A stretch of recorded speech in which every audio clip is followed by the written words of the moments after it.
Alors, salam alaikum, bonjour à tout le monde. On va traiter dans cette vidéo-là, la correction de l'examen électricité 2018 normal. Alors, session normale et sciences maths. Alors, je ne lis pas toutes les hypothèses. Alors, il y a un schéma ici, un générateur, résistance, une capacité, un condensateur de capacité C.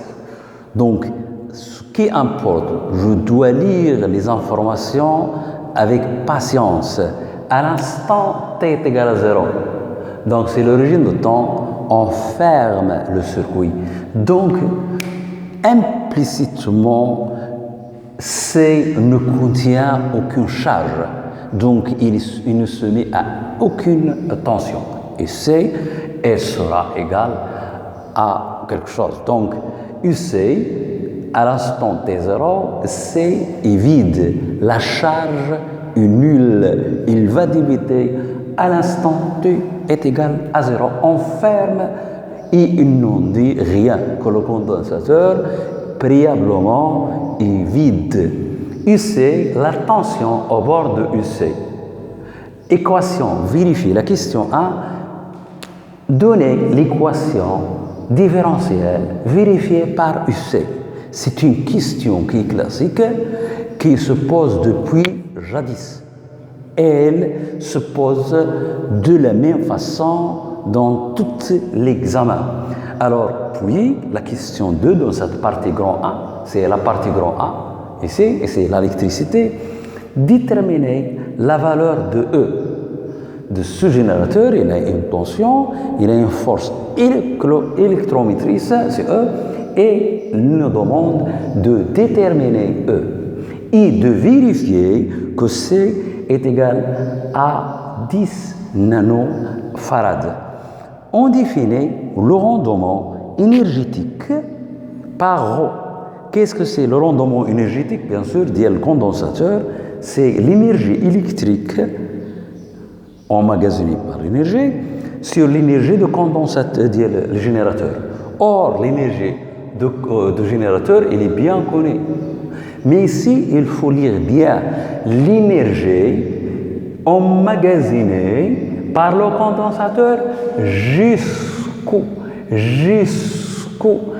régime permanent. Jusqu'au régime permanent, c'est-à-dire lorsque le condensateur est totalement chargé. On va essayer de répondre à ces questions-là. Alors maintenant, on va répondre à la question 1. Je vais laisser l'écriture ici pour que vous suivez la question, les réponses. Alors, je commence par établir l'équation différentielle. Donc, par additivité des tensions, on a la somme des tensions dans un circuit fermé est égale à 0. Ça, plus moins E. Mais lorsque je fais faire E dans le deuxième membre, il devient, ici c'est moins E, il devient E. Donc, par additivité de tension, on obtient ça et je mets ici un point et je fais des informations que j'ai dans le cours et ce sont les informations importantes. La tension au bord de résistance c'est R fois I et I est la relation avec la charge au bord du condensateur, c'est du Q sur dt, ça c'est fondamental, et Q c'est C fois UC, ça on le connaît. Donc I est égal à la dérivée, puisque ça est une constante, je fais sortir la constante et je dirai UC par rapport au T. En remplaçant les termes dans cette équation, en trouvant EC plus REC fois du UC sur dt est égal à E. Je peux écrire cette équation d'une autre façon. Du C dt, ici c'est dt, plus un EC fois UC, U est égal à E. Donc, voilà l'équation différentielle. L'importance ici, l'élève doit savoir ça. C'est important. L'élève doit savoir ça. Et savoir ça. Et déduire ça. Avec ça et ça, on déduit. On remplace dans l'équation, ici, on trouve le résultat. On va répondre à la question 2. Alors maintenant, on va calculer E. On va répondre à cette question. Tout d'abord, calculons E. Alors, comment calculer E? Donc, on va exploiter cette représentation, ce figure-là. Ce figure-là, elle représente les variations de dU sur dt par rapport à UC. C'est-à-dire, si on pose ça, c'est x, et ça, c'est y, on va obtenir y est égal à une constante fois x plus une autre constante. Et B, c'est l'abscisse à l'origine, c'est-à-dire lorsque x est égal à 0, et c'est UC est égal à 0, B, elle sera égale à ce nombre-là. C'est 6 fois 10 fois 5, 10 à la puissance moins 5. Et A, il va représenter le coefficient directeur de cette droite. Or, pour déterminer le coefficient directeur dans telle droite, il suffit de connaître les coordonnées de deux points. Donc, on choisit deux points dont les coordonnées sont claires. Voilà un point et voilà un point. Et le coefficient directeur, ça c'est x, ça c'est y. Dans les mathématiques, ça, elle va représenter y. Ça, elle va représenter x. Ça, elle va représenter a.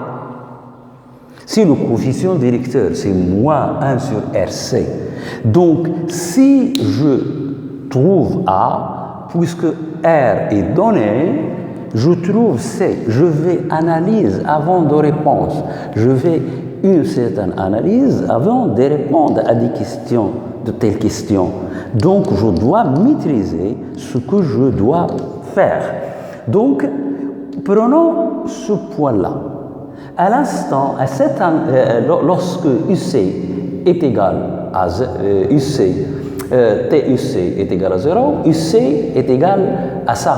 Mais le repère ici, c'est 1, 2, 3, 4, 5, 6. Il y a 6 volts ici. Il y a 6 volts. On a deux points. Ça, il a comme abscisse 6 et comme ordonnée 0. Ce point, il a comme abscisse 0 et comme ordonnée 6. 1, 2, 3, 4, 5, 6. Mais l'unité, c'est 5 fois 10 à la puissance 5. Il faut faire attention à l'unité. Ici, c'est l'unité. Adi, c'est 1. Donc, comment on va trouver E?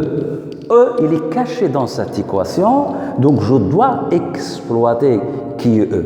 Alors, lorsque dt sur du est égal à 0, c'est-à-dire lorsque nous avons deux points, à quoi est égal UC?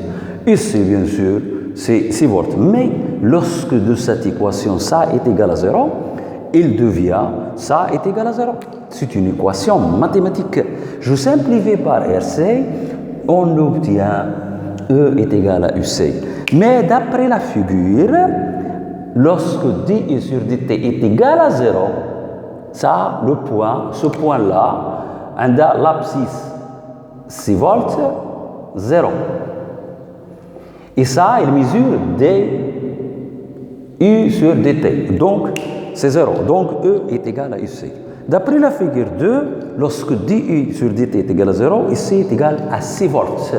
Et puisque E est égal à UC, nous obtenons E est égal à 6 volts. Le problème ici, c'est purement mathématique. La chose, la question 1 qui est où il y a de la physique, il y a des relations physiques. Mais aussi, ces relations physiques sont purement mathématiques. On va trouver maintenant, c'est R, c'est C. C, on va calculer. Alors, revenons toujours au sens mathématique de cette équation. Lorsqu'on pose Y, c'est dI sur dt. Ici, X, c'est UC. Puisque cette équation se forme d'une droite, ça, c'est le coefficient directeur. Ça, c'est l'ordonnée. on va calculer le coefficient directeur de droite. Il suffit de considérer deux points. L'abscisse, ici, c'est 0. Ici, l'abscisse, c'est 0. Et l'ordonnée, c'est 6 multiplié par l'unité. L'unité, c'est 5. Donc, le coefficient directeur, c'est la différence des ordonnées. Ici, l'ordonnée, c'est ça. Et ici, l'ordonnée, c'est 0. Ici, l'abscisse dans ce point, c'est 0. L'abscisse, c'est ici. Et ici, l'ordonnée, c'est 6. On va calculer 6. Il va disparaître avec 6. Et ici, il y a moins 5, 10 à la puissance 5. Ça, c'est A. Mais dans cette équation, cette étoile, ça représente le coefficient directeur. Donc, A est égal à ça. Et cela donne C est égal à moins 1 sur RA. Il suffit de faire une petite application numérique et vous trouvez là le C. Alors, j'ai fait une erreur ici dans les hypothèses. C'est l'unité, c'est 5 fois 10 à la puissance 4. Donc, le A, il sera moins 5 fois 10 à la puissance 4. Je m'excuse pour ça, parce que c'est 4 et ça, c'est 5. Donc, le calcul, c'est facile. Je remplace A par sa valeur. C'est 5 moins 5, 10 à la puissance 5, par la puissance 5, c'est la puissance 4. Moins, il disparaît avec moi. 5 moins 2, c'est 10. Et je fais les propriétés des puissances. Je ramasse les exposants. C'est 8. Et je fais aussi les propriétés. Et c'est 10 moins 8. Alors, si je veux utiliser le nanofarad, je dois multiplier ça par 10 à la puissance 9. C'est nanofarad. Si je veux de farad à nanofarad, je multiplie par 10 à la puissance 9. L'inverse, le nanofarad au farad, je multiplie par 10 moins 9. C'est-à-dire, c'est l'inverse. Donc, c'est 10 nanofarad, ce qui est demandé. Donc, il n'y a pas de calcul même. L'élève n'a pas besoin d'une calculatrice. Sinon, elle va faire un calcul. Alors, pour répondre à cette question, la troisième question, on définit le rendement énergétique de condensateur par ρ est égal à E électrique sur E dièse générateur. Mais ici, on doit souligner E, l'énergie électrique, c'est l'énergie emmagasinée par le condensateur jusqu'au régime N, jusqu'au régime permanent. Donc ça, c'est le mot important, jusqu'au régime permanent. Donc, on sait dans le cours, l'énergie électrique égale le cours dans l'énergie électrique à un instant donné, c'est 1/2 C UT C au carré. Ça, c'est le cours. L'énergie électrique emmagasinée par un condensateur à l'instant T, c'est 1/2 fois la capacité fois la tension au bord du condensateur, le tout au carré. Donc, revenons pour calculer. Donc, on doit calculer ici au régime permanent. Qu'est-ce que c'est le régime permanent? C'est-à-dire, je fais tenter vers plus l'infini. En physique, on a le droit d'écrire t égale plus l'infini. Même la t égale plus l'infini, lorsque le temps devient très grande, infiniment grande. Donc, c'est une limite en d'autres termes, mais on va à l'infini. Le régime permanent, il faut souligner que le régime permanent, toutes les dérivées s'annulent. C'est ça l'important. Le régime permanent, c'est-à-dire il n'y a pas de variation de quantité, vitesse, charge,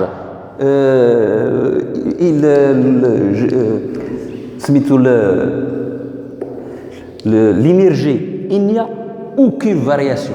Tout reste constant. Or, les dérivés dits constants sont nuls. C'est ça l'important, c'est ça le régime permanent. Les dérivés nuls. On a ici une seule dérivée dans cette équation. Donc, cette équation, ça est égal à 0. Donc, je simplifie, je prends une autre fois, à l'infini, et t est égal à, et t est égal à l'infini, est égal à E. Ainsi, l'énergie électrique, les régimes permanents, ça plus l'infini, c'est 1 demi E carré. Et le rendement se trouve calculé de soi-même. Le rendement, c'est ça.